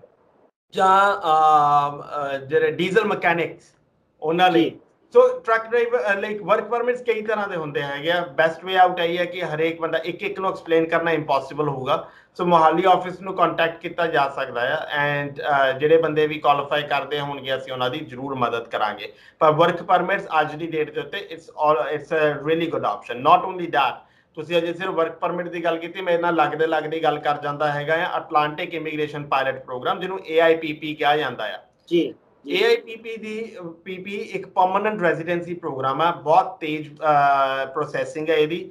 ਸਭ ਤੋਂ ਮਜ਼ੇਦਾਰ ਗੱਲ ਇਹ ਹੈ ਕਿ ਇਸ ਦੇ ਵਿੱਚ ਤੁਸੀਂ ਇੰਡੀਆ ਬੈਠੇ ਹੀ ਆਪਣੀ ਪਰਮਨੈਂਟ ਰੈਜ਼ੀਡੈਂਸੀ ਲੈ ਕੇ ਕੈਨੇਡਾ ਚਾਹੁੰਦੇ ਹੋ। ਅਟਲਾਂਟਿਕ ਇਮੀਗ੍ਰੇਸ਼ਨ ਪਾਇਲਟ ਪ੍ਰੋਗਰਾਮ ਦਾ ਭਾਵ ਅਟਲਾਂਟਿਕ ਰੀਜਨ ਦੇ ਵਿੱਚ ਨਿਊ ਬ੍ਰਿੰਸਵਿਕ, ਨੋਵਾ ਸਕੋਸ਼ੀਆ, ਆਪਣਾ ਨਿਊ ਫਾਊਂਡਲੈਂਡ ਤੇ ਪ੍ਰਿੰਸ ਐਡਵਰਡ ਆਈਲੈਂਡ, ਇਹ 4 ਪ੍ਰੋਵਿੰਸਿਸ ਕਵਰ ਹੁੰਦੀਆਂ ਨੇ। ਅਗਰ ਇਹਨਾਂ 4 ਪ੍ਰੋਵਿੰਸਿਸ ਦੇ ਵਿੱਚ ਕੋਈ ਡੈਜ਼ਿਗਨੇਟਿਡ EMPLOYER ਤੁਹਾਨੂੰ ਜੌਬ ਦੇ ਰਿਹਾ ਆ ਤਾਂ ਤੁਸੀਂ ਅਟਲਾਂਟਿਕ ਇਮੀਗ੍ਰੇਸ਼ਨ ਪਾਇਲਟ ਪ੍ਰੋਗਰਾਮ ਲਈ ਕੁਆਲੀਫਾਈ ਕਰ ਸਕਦੇ ਹੋ। ਅਗਰ ਤੁਸੀਂ ਅਟਲਾਂਟਿਕ ਇਮੀਗ੍ਰੇਸ਼ਨ ਪਾਇਲਟ ਪ੍ਰੋਗਰਾਮ ਦੇ ਲਈ ਵਧੇਰੀ ਜਾਣਕਾਰੀ ਲੈਣਾ ਚਾਹੁੰਦੇ ਹੋ ਜਾਂ ਅਪਲਾਈ ਕਰਨਾ ਚਾਹੁੰਦੇ ਹੋ ਤਾਂ ਅੱਜ ਹੀ ਤੁਸੀਂ ਮੋਹਾਲੀ ਦੇ ਆਫਿਸ ਨੂੰ ਜ਼ਰੂਰ ਕੰਟੈਕਟ ਕਰੋ। ਸਾਡੇ ਕੋਲੇ ਤੁਹਾਡੇ ਲਈ ਚੰਗੀਆਂ ਖਬਰਾਂ ਹੋ ਸਕਦੀਆਂ ਨੇ। ਮੈਂ ਇਸੇ ਪ੍ਰੋਗਰਾਮ ਬਾਰੇ ਥੋੜਾ ਜਿਹਾ ਹੋਰ ਜਾਣਕਾਰੀ ਆਪਣੇ ਦਰਸ਼ਕਾਂ ਨੂੰ ਚਾਹਾਂਗਾ ਵੀ ਤੁਸੀਂ ਦਿਓ ਕਿ ਕਿਸ ਤਰੀਕੇ ਦੇ ਉੱਤੇ ਲੋਕਾਂ ਦੀ ਜ਼ਿਆਦਾ ਲੋੜ ਹੈ। ਜਿਹੜਾ ਪਰਮਿਟ, ਵਰਕ ਪਰਮਿਟ ਦੀ ਆਪਾਂ ਗੱਲ ਕਰ ਰਹੇ ਹਾਂ ਜਾਂ PR ਦੀ ਗੱਲ ਕਰ ਰਹੇ ਹਾਂ, ਕਿਸ ਤਰੀਕੇ ਦੇ ਲੋਕ ਜ਼ਿਆਦਾ ਉੱਥੇ ਰਿਕੁਆਇਰਡ ਨੇ ਤੇ ਉਹ ਅਪਲਾਈ ਕਰਨ ਤੇ ਉਹਨਾਂ ਦਾ ਜਲਦੀ ਵੀਜ਼ਾ ਲੱਗ ਜਾਵੇ। ਸੋ ਅਟਲਾਂਟਿਕ ਇਮੀਗ੍ਰੇਸ਼ਨ ਪਾਇਲਟ ਪ੍ਰੋਗਰਾਮ ਦੇ ਵਿੱਚ ਹਰੇਕ ਤਰ੍ਹਾਂ ਦਾ ਨੌਕ ਕੁਆਲੀਫਾਈ ਹੋ ਸਕਦਾ। ਡਿਪੈਂਡ ਇਹ ਕਰਦਾ ਹੁੰਦਾ ਹੈ ਕਿ ਡੈਜ਼ਿਗਨੇਟਿਡ EMPLOYER ਕਿੱਦਾਂ ਦੀ ਜੌਬ ਆਫਰ ਦੇ ਰਿਹਾ ਆ। ਜੀ, ਜਿਹੜਾ ਹੈਗਾ ਆ work permits, it all depends ਕਿ ਤੁਹਾਨੂੰ ਕਿਹੋ ਜਿਹੀ ਜੌਬਸ ਮਿਲਦੀਆਂ ਪਈਆਂ ਨੇ, ਤੁਹਾਡੇ ਕੋਲੇ ਕੀ ਪਿਛਲਾ ਐਕਸਪੀਰੀਅੰਸ ਹੈਗਾ ਆ।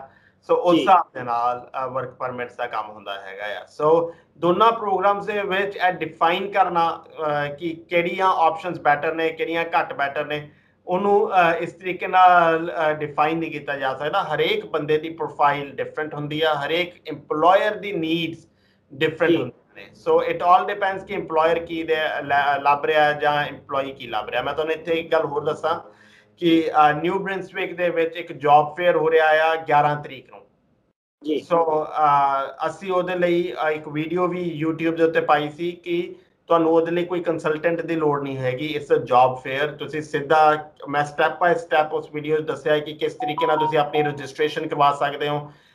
ਐਪਲੀਕੇਸ਼ਨ ਜਦੋਂ ਤੁਸੀਂ ਰਜਿਸਟ੍ਰੇਸ਼ਨ ਕਰ ਰਹੇ ਹੋ ਉਸ ਮੌਕੇ ਦੇ ਉੱਤੇ ਤੁਹਾਨੂੰ ਆਈਲੈਟਸ ਜਾਂ ਵੈਸਟ ਦੀ ਲੋੜ ਨਹੀਂ ਆ, ਤੁਹਾਨੂੰ ਸਿਰਫ ਟਰੱਕ ਡਰਾਈਵਰ ਦਾ ਤਜਰਬਾ ਹੋਣ ਦੀ ਲੋੜ ਹੈਗੀ ਆ। ਇਹ ਜਿਹੜਾ ਜੌਬ ਫੇਅਰ ਹੈ ਸਿੱਧਾ ਸਰਕਾਰ EMPLOYERS ਤੇ EMPLOYEES ਨੂੰ ਮਿਲਵਾਉਣ ਲਈ ਕਰਦੀ ਪਈ ਹੈਗੀ ਆ। ਸੋ ਇਸ ਚੀਜ਼ ਦਾ ਹਰੇਕ ਜਿਹੜਾ ਟਰੱਕ ਡਰਾਈਵਰ ਵੀਰ ਹੈਗਾ ਉਹ ਇਹਦਾ ਲਾਹਾ ਲੈ ਸਕਦਾ, ਉਸ ਆਪਸ਼ਨ ਨੂੰ ਚੈੱਕ ਕਰ ਸਕਦਾ। ਪਰ ਅਗਰ ਫਿਰ ਵੀ ਤੁਹਾਨੂੰ ਸਾਡੀ ਮਦਦ ਦੀ ਲੋੜ ਹੈਗੀ ਆ ਤੁਸੀਂ ਸਾਨੂੰ ਕੰਟੈਕਟ ਕਰੋ, ਅਸੀਂ ਜ਼ਰੂਰ ਤੁਹਾਡੀ ਮਦਦ ਕਰਨ ਦੀ ਕੋਸ਼ਿਸ਼ ਕਰਾਂਗੇ। ਮੈਨੂੰ ਪਤਾ ਦਿਨ ਬਹੁਤ ਥੋੜੇ ਰਹਿ ਗਏ ਨੇ, ਬਟ ਅਗਰ ਫਿਰ ਵੀ ਕਿਸੇ ਦਾ ਭਲਾ ਹੁੰਦਾ ਤੇ ਅਸੀਂ ਉਹ ਵੀਡੀਓ ਇਸ ਤਰੀਕੇ ਨਾਲ ਬਣਾ ਕੇ ਪਾਈ ਸੀ ਕਿ ਹਰੇਕ ਬੰਦਾ ਇਸ 'ਚ ਕਿਸੇ ਨੂੰ ਵੀ ਪੈਸੇ ਦਿੱਤੇ ਬਿਨਾਂ ਆਪਣੀ ਰਜਿਸਟ੍ਰੇਸ਼ਨ ਕਰ ਸਕੇ। ਤੁਸੀਂ ਥੋੜਾ ਜਿਹਾ ਜੇ ਬਰੀਫਲੀ ਦੱਸ ਦਿਓ ਵੀ ਕੀ ਟਰੱਕ ਡਰਾਈਵਰਸ, ਕਿਉਂਕਿ ਪੰਜਾਬ ਦੇ ਵਿੱਚ ਬਹੁਤ ਸਾਰੇ ਲੋਕ ਦੁਬਈ, ਮਸਕਟ, ਮਿਡਲ ਈਸਟ ਤੋਂ ਵਾਪਸ ਆਏ ਨੇ ਔਰ ਉਹ ਜੌਬਸ ਲੱਭ ਰਹੇ ਨੇ ਔਰ ਉਹਨਾਂ ਵਾਸਤੇ ਬਹੁਤ ਵੱਡੀ ਇੱਕ ਆਪਸ਼ਨ ਆਈ ਹੈ, ਤੇ ਇਹ ਬਹੁਤ ਵਧੀਆ ਹੋਏਗਾ ਜੀ ਤੁਸੀਂ ਜੇ ਬਰੀਫਲੀ ਉਹਨਾਂ ਨੂੰ ਇਹ ਰਿਕੁਆਇਰਮੈਂਟਸ ਦੱਸ ਦਿਓ। ਸੋ ਉਸ ਦੇ ਵਿੱਚ ਇਹ ਜੌਬ ਫੇਅਰ ਆ, ਅਗਰ ਤੁਹਾਨੂੰ ਇਹ ਨੌਕਰੀ ਮਿਲ ਜਾਂਦੀ ਹੈਗੀ ਹੈ ਤੇ ਇਸ ਜੌਬ ਫੇਅਰ ਦੇ ਵਿੱਚ ਇਹ ਕੋਈ ਰਿਕੁਆਇਰਮੈਂਟ ਨਹੀਂ ਆ ਕਿ ਤੁਹਾਡਾ ਜਿਹੜਾ ਐਕਸਪੀਰੀਅੰਸ ਆ ਉਹ ਦੁਬਈ ਦਾ ਹੋਵੇ ਜਾਂ ਕੁਵੈਤ ਦਾ ਹੋਵੇ ਜਾਂ ਕਿਸੇ ਹੋਰ ਕੰਟਰੀ ਦਾ ਹੋਵੇ। ਤੁਹਾਡੇ ਕੋਲ ਇੰਡੀਅਨ ਐਕਸਪੀਰੀਅੰਸ ਵੀ ਹੈਗਾ ਤਾਂ ਉਹ ਵੀ ਕੰਮ ਆ ਸਕਦਾ ਹੈ। ਸ਼ਰਤ ਇਹ ਹੈ ਕਿ ਤੁਹਾਨੂੰ ਉਸ ਜੌਬ ਫੇਅਰ ਦੇ ਵਿੱਚ EMPLOYER ਸਿਲੈਕਟ ਕਰ ਲਵੇ। ਅਗਰ EMPLOYER ਤੁਹਾਨੂੰ ਸਿਲੈਕਟ ਕਰ ਲੈਂਦਾ ਹੈਗਾ ਤਾਂ ਤੁਸੀਂ ਆਪਣੀ PNP ਜਾਂ PR ਵਾਲੇ ਪ੍ਰੋਗਰਾਮ ਦੇ ਵਿੱਚ ਨਿਊ ਬ੍ਰਿੰਸਵਿਕ ਦੇ ਥਰੂ ਆਪਣੀ ਪਰਮਨੈਂਟ ਰੈਜ਼ੀਡੈਂਸੀ ਲੈ ਸਕਦੇ ਹੈਗੇ ਹੋ। So it's just a job fair. ਹਾਂ, ਇਸ ਜੌਬ ਫੇਅਰ ਦੇ ਥਰੂ ਇਮੀਗ੍ਰੇਸ਼ਨ ਹੋਵੇਗੀ। ਇਸ ਜੌਬ ਫੇਅਰ ਦੇ ਥਰੂ ਤੁਹਾਨੂੰ ਅਗਰ EMPLOYER ਸਿਲੈਕਟ ਕਰ ਲੇ ਤਾਂ ਤੁਹਾਨੂੰ PNP ਮਿਲ ਸਕਦੀ ਹੈ। So it's a really good option. ਹੋਰ ਇੱਕ ਐਸਾ ਐਕਸਪੀਰੀਅੰਸ ਹੈ ਜਿਹੜੇ ਕੋਈ ਪੈਸੇ ਨਹੀਂ ਲੱਗਣੇ। ਇੱਕ ਕਿ ਨਾ ਅਗਰ ਤੁਸੀਂ ਉਹ ਜੌਬ ਫੇਅਰ ਜਾਂਦੇ ਹੋ, ਅਗਰ ਕੋਈ ਪੈਸੇ ਨਹੀਂ ਲੱਗ ਰਹੇ ਹੈਗੇ, ਤੁਸੀਂ ਅਗਰ ਚਲੇ ਵੀ ਗਏ ਨਹੀਂ, ਅਗਰ ਸਿਲੈਕਟ ਹੋ ਗਏ ਤਾਂ ਤੁਹਾਡਾ ਬਹੁਤ ਸਸਤੇ ਤਰੀਕੇ ਨਾਲ PR ਹੋਗੀ। ਅਗਰ ਨਹੀਂ ਸਿਲੈਕਟ ਹੋਏ ਤਾਂ ਦੈਟਸ ਫਾਈਨ। ਪਰ ਜਿਹੜੀ ਅਸੀਂ LMIs ਦੀ ਗੱਲ ਕੀਤੀ, ਵਰਕ ਪਰਮਿਟ ਦੀ ਗੱਲ ਕੀਤੀ, ਉਹਦੇ ਵਿੱਚ ਦੁਬਈ, ਕੁਵੈਤ ਉਹੋ ਜਿਹੇ ਐਕਸਪੀਰੀਅੰਸ ਹੋਣੇ ਜ਼ਰੂਰੀ ਨੇ। ਉਸ ਦੇ ਲਈ ਤੁਸੀਂ ਸਾਡੇ ਮੋਹਾਲੀ ਆਫਿਸ ਨੂੰ ਜ਼ਰੂਰ ਕੰਟੈਕਟ ਕਰੋ ਤੇ ਅਸੀਂ ਤੁਹਾਡੀ ਮਦਦ ਕਰਨ ਦੀ ਕੋਸ਼ਿਸ਼ ਕਰਾਂਗੇ। ਸੰਦੀਪ ਜੀ, ਗੱਲ ਇਸ ਤਰ੍ਹਾਂ ਵੀ ਆਪਾਂ ਸਭ ਜਾਣਦੇ ਹਾਂ ਵੀ ਪੰਜਾਬ ਦੇ ਵਿੱਚ ਜਿਹੜੇ ਬੱਚੇ ਨੇ ਉਹ ਜ਼ਿਆਦਾ ਪੜ੍ਹੇ ਲਿਖੇ ਨਹੀਂ ਹੁੰਦੇ। ਕੋਈ +2 ਤੋਂ ਬਾਅਦ ਬਾਹਰ ਜਾਣਾ ਚਾਹੁੰਦਾ ਹੈ, ਕੋਈ ਜ਼ਿਆਦਾਤਰ ਲੋਕ +2 ਤੋਂ ਬਾਅਦ ਬਾਹਰ ਜਾਣਾ ਚਾਹੁੰਦੇ ਨੇ, ਤੇ ਉਹ ਜਿਸ ਤਰ੍ਹਾਂ ਡਰਾਈਵਰ ਹੋ ਗਿਆ ਜਾਂ ਕੋਈ ਮਕੈਨਿਕ ਹੋ ਗਿਆ, ਤੇ ਉਹਨਾਂ ਵਾਸਤੇ ਕੋਈ ਉਹਨਾਂ ਨੂੰ ਕੋਰਸ ਕਰਨ ਦੀ ਲੋੜ ਹੈ ਕਿਉਂਕਿ ਇਹ ਬਹੁਤ ਵੱਡੀ ਇੱਕ ਤਾਦਾਦ ਹੈ। ਸੋ ਨਹੀਂ ਜੀ, ਉਹਨਾਂ ਲਈ ਐਕਸਪੀਰੀਅੰਸ ਚਾਹੀਦਾ ਹੁੰਦਾ ਆ, ਠੀਕ ਹੈ ਜੀ। ਪੜ੍ਹਾਈ ਨਹੀਂ ਚਾਹੀਦੀ ਹੁੰਦੀ। ਸੋ ਡਰਾਈਵਰ ਵਾਸਤੇ ਕੋਈ ਪੜ੍ਹਾਈ ਨਹੀਂ ਹੈਗੀ, ਸਿਰਫ ਐਕਸਪੀਰੀਅੰਸ ਮੈਟਰ ਕਰਦਾ ਆ। ਹਾਂ, ਜਦੋਂ ਤੁਸੀਂ ਸਟੱਡੀ ਪਰਮਿਟਸ ਦੀ ਗੱਲ ਕੀਤੀ ਹੈਗੀ ਆ ਤੇ ਮੈਂ ਇੱਥੇ ਇਹ ਗੱਲ ਜ਼ਰੂਰ ਕਰਾਂਗਾ ਕਿ ਅੱਜ ਦੀ ਡੇਟ ਦੇ ਉੱਤੇ ਜੀ ਜਿਹੜੇ ਹੈਲਥ ਕੇਅਰ ਵਰਕਰਸ ਨੇ ਉਹ ਬਹੁਤ ਮਾਇਨੇ ਰੱਖਦੇ ਆ ਕੈਨੇਡਾ ਦੇ ਵਿੱਚ। ਮੈਨੂੰ ਲੱਗਦਾ ਕਿ ਸ਼ਾਇਦ ਅਸੀਂ ਪਿਛਲੀ ਵਾਰੀ ਵੀ ਇਸ ਐਗਜ਼ਾਮਪਲ ਦੀ ਗੱਲ ਹੈਲਥ ਕੇਅਰ ਤੇ ਅਸੀਂ ਡਿਸਕਸ ਕੀਤਾ ਸੀ। ਹਾਂ, ਇੱਕ ਸਾਡੇ ਕਲਾਇੰਟ ਜਿਨ੍ਹਾਂ ਦੀ ਉਮਰ 53 ਇਅਰਸ ਓਲਡ, ਅੱਛਾ, ਡਾਕਟਰ ਨੇ ਇੰਡੀਆ ਦੇ ਵਿੱਚ, ਉਹਨਾਂ ਨੂੰ ਸਟੱਡੀ ਪਰਮਿਟ ਮਿਲਿਆ। ਸੋ ਤੁਸੀਂ ਆ ਦੇਖੋ ਕਿ ਪੜ੍ਹਾਈ ਦੀ ਜਿਵੇਂ ਕਹਿੰਦੇ ਕੋਈ ਉਮਰ ਨਹੀਂ ਹੁੰਦੀ। This is one of the example that we were able to help that individual to get a study permit. ਹੁਣ study permit ਤੋਂ ਅੱਗੇ of course ਐਂਡਲਾ ਟਾਰਗੇਟ ਤਾਂ PR ਦਾ ਹੀ ਹੋਏਗਾ ਨਾ।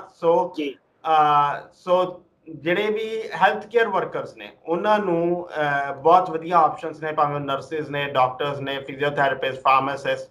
ਉਹਨਾਂ ਲਈ ਅੱਜ ਦਾ ਟਾਈਮ ਬਹੁਤ ਇੰਪੋਰਟੈਂਟ ਆ। ਇਹਨਾਂ ਦਿਨਾਂ ਦੇ ਵਿੱਚ ਅਗਰ ਉਹ ਸਟੱਡੀ ਪਰਮਿਟ ਅਪਲਾਈ ਕਰਦੇ ਨੇ, देयर इज हाई ਚਾਂਸ ਕਿ ਉਹਨਾਂ ਨੂੰ ਸਟੱਡੀ ਪਰਮਿਟਸ ਮਿਲਣਗੇ। ਜੀ, ਹੁਣ ਆਪਾਂ ਗੱਲ ਕਰਦੇ ਹਾਂ PNP ਬਾਰੇ। ਤੁਸੀਂ ਥੋੜਾ ਚਾਨਣ ਪਾਓ ਵੀ ਸਾਡੇ ਦਰਸ਼ਕਾਂ ਨੂੰ ਵੀ। ਅਸੀਂ ਇੱਕ ਵੈਬਿਨਾਰ ਵੀ ਕਰਦੇ ਪਏ ਹੈਗੇ ਸਸਕੈਚੁਅਨ PNP ਦੇ ਉੱਤੇ। ਇੱਥੇ ਇੱਕ ਗੱਲ ਮੈਂ ਦੱਸਣਾ ਚਾਹੁੰਦਾ ਕਿ ਜਿਵੇਂ ਮੈਂ ਕਹਿੰਦਾ ਕਿ ਮੈਂ ਲਾਇਸੈਂਸਡ ਇਮੀਗ੍ਰੇਸ਼ਨ ਕੰਸਲਟੈਂਟ ਹਾਂ, ਸਸਕੈਚੁਅਨ ਲਈ ਮੈਂ ਫਿਰ ਵੀ ਨਹੀਂ ਕੰਮ ਕਰ ਸਕਦਾ। ਸਸਕੈਚੁਅਨ ਵਾਸਤੇ ਇੱਕ ਸਪੈਸੀਫਿਕ ਅਲੱਗ ਲਾਇਸੈਂਸ ਚਾਹੀਦਾ ਜੋ ਸਾਡੇ ਡਾਇਰੈਕਟਰ ਤਰਨਵੀਰ ਸਿੰਘ ਉਹਨਾਂ ਕੋਲੇ ਹੈਗਾ ਆ। ਸੋ ਜਿਹੜਾ ਸਾਡਾ ਵੈਬਿਨਾਰ ਆ 12 ਤਰੀਕ ਨੂੰ ਰਾਤੀ 8 ਵਜੇ ਇੰਡੀਅਨ ਟਾਈਮ ਸਾਡੇ ਫੇਸਬੁੱਕ ਪੇਜ ਦੇ ਉੱਤੇ, ਉਸਦੇ ਵਿੱਚ ਸਸਕੈਚੁਅਨ PNP ਦੇ ਉੱਤੇ ਅਸੀਂ ਖਾਸ ਗੱਲਬਾਤ ਕਰਾਂਗੇ। ਬਟ ਮੇਜਰਲੀ ਇੰਨਾ ਜ਼ਰੂਰ ਕਹਿ ਸਕਦਾ ਹੈ ਕਿ ਤੁਹਾਨੂੰ ਸਸਕੈਚੁਅਨ PNP ਦੇ ਵਿੱਚ 60 ਪੁਆਇੰਟ ਚਾਹੀਦੇ ਹੁੰਦੇ ਆ, 60 ਪੁਆਇੰਟਸ ਚਾਹੀਦੇ ਹੁੰਦੇ ਆ to qualify to apply 60 points ਚਾਹੀਦੇ ਹੁੰਦੇ ਆ। ਉਸਦੇ ਵਿੱਚ ਤੁਹਾਡੇ ਪੜ੍ਹਾਈ, ਤੁਹਾਡੇ ਐਜੂਕੇਸ਼ਨ, ਤੁਹਾਡੀ ਐਕਸਪੀਰੀਅੰਸ, ਤੁਹਾਡੇ ਲੈਂਗੁਏਜ, ਇਹਨਾਂ ਸਾਰਿਆਂ ਦੇ ਪੁਆਇੰਟਸ ਮਿਲਦੇ ਨੇ। ਇੱਥੇ ਮੈਂ ਇੱਕ ਗੱਲ ਹੋਰ ਦੱਸਣਾ ਚਾਹੁੰਦਾ ਕਿ ਅਗਰ ਤੁਹਾਨੂੰ ਯਾਦ ਹੋਵੇ ਕਿ ਜਿਹੜਾ ਆਪਣਾ ਐਕਸਪ੍ਰੈਸ ਐਂਟਰੀ ਆ ਉੱਥੇ 29 ਸਾਲ ਤੋਂ ਬਾਅਦ ਚੋਂ ਉਮਰ ਦੇ ਪੁਆਇੰਟ ਘਟਣੇ ਸ਼ੁਰੂ ਹੋ ਜਾਂਦੇ ਆ ਜੀ। ਇੱਥੇ 22 ਤੋਂ ਲੈ ਕੇ 34 ਸਾਲ ਦੀ ਉਮਰ ਤੱਕ ਮੈਕਸਿਮਮ ਪੁਆਇੰਟਸ ਮਿਲਦੇ ਆ, ਪਰ 35 ਤੋਂ ਲੈ ਕੇ 45 ਤੱਕ ਵੀ you are getting good amount of points. Even ਕਿ ਤੁਸੀਂ 50 ਸਾਲ ਤੱਕ ਵੀ ਕੁਆਲੀਫਾਈ ਕਰ ਸਕਦੇ ਹੋ ਅਗਰ ਤੁਹਾਡੇ ਕੋਲ ਐਕਸਪੀਰੀਅੰਸ ਵਧੀਆ ਹੋਵੇ, ਆਈਲੈਟਸ ਦਾ ਸਕੋਰ ਵਧੀਆ ਹੋਵੇ। ਔਰ ਉੱਥੇ ਤੁਹਾਨੂੰ 3 ਸਾਲ ਦੇ ਮੈਕਸਿਮਮ ਪੁਆਇੰਟਸ ਮਿਲਦੇ ਹੈਗੇ ਨੇ। ਇੱਥੇ ਤੁਹਾਡੇ ਕੋਲੇ ਤੁਹਾਨੂੰ 10 ਸਾਲ ਤੱਕ ਦੇ ਮੈਕਸਿਮਮ ਪੁਆਇੰਟਸ ਮਿਲ ਸਕਦੇ ਹੈਗੇ ਨੇ। ਸੋ ਦ ਪੁਆਇੰਟ ਇਜ਼ ਕਿ ਤੁਹਾਨੂੰ ਅਗਰ ਕਿ ਨਾਮ ਹੈ ਸਸਕੈਚੁਅਨ PNP ਲਈ ਅਪਲਾਈ ਕਰਨਾ ਚਾਹ ਰਹੇ ਹੈਗੇ ਹੋ ਜਾਂ ਸਸਕੈਚੁਅਨ PNP ਦੇ ਉੱਤੇ ਵਧੇਰੀ ਜਾਣਕਾਰੀ ਲੈਣਾ ਚਾਹ ਰਹੇ ਹੋ ਤਾਂ ਤੁਸੀਂ ਸਾਨੂੰ ਸਾਡਾ ਜਿਹੜਾ ਵੈਬਿਨਾਰ ਆ 12 ਤਰੀਕ ਨੂੰ ਰਾਤੀ 8 ਵਜੇ ਉਹਨੂੰ ਜ਼ਰੂਰ ਅਟੈਂਡ ਕਰੋ ਤੇ ਆਪਾਂ ਉਸ ਦੇ ਉੱਤੇ ਲਾਈਕ ਤੁਹਾਡੇ ਜਿੰਨੇ ਸਵਾਲ ਨੇ ਉਹ ਜਵਾਬ ਦੇਣ ਦੀ ਕੋਸ਼ਿਸ਼ ਕਰਾਂਗੇ। ਸੰਦੀਪ ਜੀ ਸਕੈਚੁਅਨ ਕਿਉਂ ਥੋੜਾ ਜਿਹਾ ਡਿਫਰੈਂਟ ਹੈਗਾ, ਉਹਦੇ ਵਾਸਤੇ ਕਿਉਂ ਜ਼ਿਆਦਾ ਇੱਕ ਤੁਸੀਂ ਕਿਹਾ ਵੀ ਅਲੱਗ ਲਾਇਸੈਂਸ ਦੀ ਲੋੜ ਹੈ, ਅਲੱਗ ਸਾਰੇ ਪ੍ਰੋਸੈਸ ਦੀ ਲੋੜ ਹੈ, ਉਹ ਕੀ ਰੀਜ਼ਨ ਹੈ ਉਹਦਾ? ਉਸ ਵੈਬਿਨਾਰ ਦੇ ਵਿੱਚ ਅਸੀਂ ਇੱਕ ਸਟੋਰੀ ਵੀ ਸਾਂਝੀ ਕਰਾਂਗੇ। ਵੈਸੇ ਮੈਂ ਤੁਹਾਡੇ ਨਾਲ 2 ਸਟੋਰੀ ਸਾਂਝੀਆਂ ਕਰਨਾ ਗਿਆ। ਸਸਕੈਚੁਅਨ ਦੇ ਵਿੱਚ ਕੀ ਹੈ ਕਿ ਇਟਸ ਅ ਈਜ਼ੀ ਪ੍ਰੋਗਰਾਮ ਪਰ ਨਿੱਕੇ ਜਿਹੇ ਵੀ ਜਿਹੜਾ ਪੁਆਇੰਟ ਆ ਉਹਦੇ ਉੱਤੇ ਰਿਫਿਊਜ਼ਲ ਦਿੰਦੇ ਆ। ਸੋ ਕੋਈ ਤੁਹਾਨੂੰ ਸੈਕਿੰਡ ਚਾਂਸ ਨਹੀਂ ਦਿੰਦੇ। ਅਗਰ ਤੁਸੀਂ ਇੱਕ ਛੋਟੀ ਜਿਹੀ ਵੀ ਗਲਤੀ ਕੀਤੀ you will get a refusal. ਉਦਾਹਰਨ ਦੇ ਤੌਰ ਦੇ ਉੱਤੇ ਸਾਡੇ ਕੋਲੇ ਹੁਣੇ ਪਿੱਛੇ ਜੇ ਕਲਾਇੰਟ ਆਏ ਨੇ, ਉਹਨਾਂ ਦਾ ਕੀ ਸੀਗਾ ਕਿ ਉਹਨਾਂ ਨੇ ਆਪਣੀ ਫਾਈਲ ਕਿਤੋਂ ਲਗਵਾਈ ਜਾਂ ਕਿਵੇਂ ਵੀ ਸੀਗਾ ਤੇ ਜਦੋਂ ਉਹਨਾਂ ਦੇ PNP ਦੇ ਵਿੱਚ ਪਿਕ ਹੋ ਗਏ ਤਾਂ ਉਸ ਤੋਂ ਬਾਅਦ ਚ ਉਹਨਾਂ ਨੂੰ ਸਾਰੇ ਡਾਕੂਮੈਂਟ ਸਬਮਿਟ ਕਰਨੇ ਹੁੰਦੇ ਆ। ਉਹਦੇ ਵਿੱਚ ਫਾਈਨੈਂਸ਼ੀਅਲ ਡਾਕੂਮੈਂਟਸ ਵੀ ਸਬਮਿਸ਼ਨ ਕਰਨੀ ਸੀ ਜੀ। ਸਸਕੈਚੁਅਨ ਦੀ ਇੱਕ ਰਿਕੁਆਇਰਮੈਂਟ ਹੈ ਕਿ ਤੁਹਾਡੇ ਜਿਹੜੇ ਫੰਡਸ ਨੇ ਉਹ ਕਿੰਨੇ ਪੁਰਾਣੇ ਹੋਣੇ ਚਾਹੀਦੇ ਆ। ਉਸ ਇੰਡੀਵਿਜੂਅਲ ਦੇ ਜਿਹੜੇ ਫੰਡ ਸੀ ਉਹ 4 ਦਿਨ ਘੱਟ ਪੁਰਾਣੇ ਸੀ। ਸੋ ਜਿੰਨਾ ਪੀਰੀਅਡ ਚਾਹੀਦਾ ਸੀ ਉਸ ਤੋਂ ਸਿਰਫ 4 ਦਿਨ ਦਾ ਡਿਫਰੈਂਸ ਸੀਗਾ ਜੀ।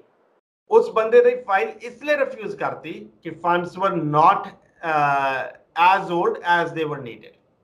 ਸੋ ਸਸਕੈਚੁਅਨ ਬਹੁਤ ਛੋਟੀ ਗੱਲ ਕਰਕੇ ਰਿਫਿਊਜ਼ਲ ਦਿੰਦਾ। ਨਾਟ ਓਨਲੀ ਦਿਸ, ਅਸੀਂ ਇੱਕ ਸਟੋਰੀ YouTube ਤੇ ਵੀ ਪਾਈ ਹੋਈ ਆ, ਉਹਦੀ ਵੀ ਮੈਂ ਤੁਹਾਨੂੰ ਰਿਫਿਊਜ਼ਲ ਲੈਟਰ ਭੇਜੂੰਗਾ। ਕਿਸੇ ਕਲਾਇੰਟ ਦੀ ਸੀ, ਉਹਨੇ ਕਿਸੇ ਗੋਸਟ ਕੰਸਲਟੈਂਟ ਕੋਲੇ, ਜਿਹਦੇ ਕੋਲੇ ਨਾ ਤਾਂ ICCRC ਲਾਇਸੈਂਸ ਸੀਗਾ ਤੇ ਨਾ ਹੀ ਸਸਕੈਚੁਅਨ ਦਾ ਲਾਇਸੈਂਸ ਸੀਗਾ, ਉਹਦੇ ਥਰੂ ਫਾਈਲ ਲਗਾਈ। ਸਸਕੈਚੁਅਨ ਦੀ ਸਰਕਾਰ ਨੇ ਉਸ ਕਲਾਇੰਟ ਨੂੰ ਇੱਕ ਚਿੱਠੀ ਭੇਜੀ ਤੇ ਉਹਨੇ ਪੁੱਛਿਆ ਕਿ ਬਈ ਜਿਹੜੇ ਬੰਦੇ ਤੋਂ ਤੂੰ ਫਾਈਲ ਲਗਾ ਰਿਹਾ ਹੈ ਉਹ ਬੰਦੇ ਨੇ ਤੇਰੀ ਕਿਸੇ ਬੰਦੇ ਨੇ ਮਦਦ ਕੀਤੀ ਹੈਗੀ ਹੈ ਫਾਈਲਿੰਗ ਲਗਾਉਣ ਲਈ? ਤੇ ਉਹ ਵਿਚਾਰਾ ਸੱਚਾ ਬੰਦਾ ਸੀਗਾ, ਉਹਨੇ ਕਹਿਤਾ ਹਾਂਜੀ ਮੈਂ ਕਿਸੇ ਫ੍ਰੀਲੈਂਸਰ ਕੋਲੇ ਗਿਆ ਸੀਗਾ ਤੇ ਉਹਨੇ ਮੇਰੀ ਮਦਦ ਕੀਤੀ ਆ। ਉਸ ਬੰਦੇ ਦੇ ਉੱਤੇ ਤਕਰੀਬਨ 1.5 ਸਾਲ ਦਾ ਬੈਨ ਲੱਗਿਆ ਉਸ ਕਲਾਇੰਟ ਦੇ ਉੱਤੇ because he used a ghost consultant. ਮੈਂ ਤੁਹਾਨੂੰ ਭੇਜੂਗਾ ਉਹ ਰਿਫਿਊਜ਼ਲ ਲੈਟਰ, ਅਗਰ ਤੁਸੀਂ ਇਸ ਵੀਡੀਓ ਦੇ ਵਿੱਚ ਸਰੋਤਿਆਂ ਦੇ ਰੂਬਰੂ ਵੀ ਕਰ ਸਕੋ। ਮੈਂ ਜ਼ਰੂਰ ਕਰਾਂਗਾ ਜੀ, ਕਿਉਂਕਿ ਇਹੋ ਜਿਹੀਆਂ ਹੀ ਚੀਜ਼ਾਂ ਜਿਹੜੀਆਂ ਨੇ ਉਹ ਐਜੂਕੇਟ ਕਰਦੀਆਂ ਲੋਕਾਂ ਨੂੰ ਕਿ ਦੇਖੋ ਕੈਨੇਡਾ ਦੀ ਸਰਕਾਰ ਕਿੰਨੀ ਸਟ੍ਰਿਕਟਲੀ ਇਹਨਾਂ ਚੀਜ਼ਾਂ ਦੇ ਉੱਤੇ ਐਕਟ ਕਰਦੀ ਹੈ ਕਿ ਅਗਰ ਤੁਸੀਂ ਵੀ ਗੋਸਟ ਕੰਸਲਟੈਂਟ ਨੂੰ ਯੂਜ਼ ਕਰ ਰਹੇ ਹੋ ਤੇ ਉਹ ਵੀ ਇੱਕ ਤਰੀਕੇ ਦੇ ਨਾਲ ਤੁਹਾਡੀ ਫਾਈਲ ਦੇ ਉੱਤੇ ਇੰਪੈਕਟ ਪਾਊਗਾ। ਅਗਰ ਫਰਕ ਕੁਝ ਨਹੀਂ ਪੈਣਾ ਸੀ ਅਗਰ ਉਹ ਬੰਦੇ ਨੇ ਲਾਇਸੈਂਸਡ ਇਮੀਗ੍ਰੇਸ਼ਨ ਕੰਸਲਟੈਂਟ ਨਾਲ ਕੰਮ ਕੀਤਾ ਹੁੰਦਾ ਤੇ ਅੱਜ ਦੀ ਡੇਟ ਤੇ ਉਹ ਕੈਨੇਡਾ ਬੈਠਾ ਹੋਣਾ ਸੀ। ਹੁਣ ਉਹ 1.5 ਸਾਲ ਦੇ ਬੈਨ ਦੇ ਨਾਲ ਗੁਜਰਾਤ ਦੇ ਵਿੱਚ ਸਾਡੇ ਭਰਾ ਨੇ, ਗੁਜਰਾਤੀ ਭਰਾ ਆ ਸਾਡਾ, ਜਿਹਦੇ ਨਾਲ ਇਹ ਭਾਣਾ ਵਾਪਰਿਆ ਆ। ਸੋ ਦ ਪੁਆਇੰਟ ਇਜ਼ ਕਿ ਨਿੱਕੀਆਂ ਚੀਜ਼ਾਂ ਨੇ। ਸਸਕੈਚੁਅਨ ਦਾ ਲਾਇਸੈਂਸ ਅਲੱਗ ਹੋਣਾ ਬਹੁਤ ਮੈਂਡੇਟਰੀ ਆ। ਜਿਵੇਂ ਅੱਜ ਮੈਨੂੰ ਕੋਈ ਕਵੇ ਕਿ ਸੰਦੀਪ ਭਾਜੀ ਤੁਸੀਂ ਅਗਰ ਕਿਨਾ ਫਾਈਲਿੰਗ ਕਰ ਦੋ ਸਸਕੈਚੁਅਨ ਦੀ, ਮੈਂ ਨਹੀਂ ਕਰੂੰਗਾ। ਹਾਂ, ਪਰ ਮੇਰੇ ਲਈ ਬੈਨੀਫਿਟ ਆਇਆ ਕਿ ਜਿਸ ਕੰਪਨੀ 'ਚ ਮੈਂ ਕੰਮ ਕਰ ਰਿਹਾ ਜੀ ਉਸ ਕੰਪਨੀ ਦੇ ਜਿਹੜੇ ਮਾਲਕ ਨੇ ਉਹਨਾਂ ਕੋਲੇ ਸਸਕੈਚੁਅਨ ਲਾਇਸੈਂਸ ਹੈਗਾ ਆ। ਜਾਂ ਜਿਹੜੇ ਵੀ ਅਲੱਗ-ਅਲੱਗ ਲਾਇਸੈਂਸ, ਇਮੀਗ੍ਰੇਸ਼ਨ ਬਹੁਤ ਤਰ੍ਹਾਂ ਦੇ ਲਾਇਸੈਂਸਿਸ ਹੁੰਦੇ ਆ। ਮੈਨੂੰ ਮਾਣ ਨਾਲ ਇਹ ਕਹਿ ਸਕਦਾ ਕਿ ਮੈਂ ਜਿਸ ਕੰਪਨੀ 'ਚ ਕੰਮ ਕਰ ਰਿਹਾ ਘੱਟੋ ਘੱਟ 99%, ਅਗਰ 100% ਨਹੀਂ ਤਾਂ 99% ਲਾਇਸੈਂਸਿਸ ਸਾਡੀ ਕੰਪਨੀ ਦੇ ਵਿੱਚ ਅਲੱਗ-ਅਲੱਗ ਬੰਦਿਆਂ ਕੋਲੇ ਜ਼ਰੂਰ ਹੈਗੇ ਨੇ।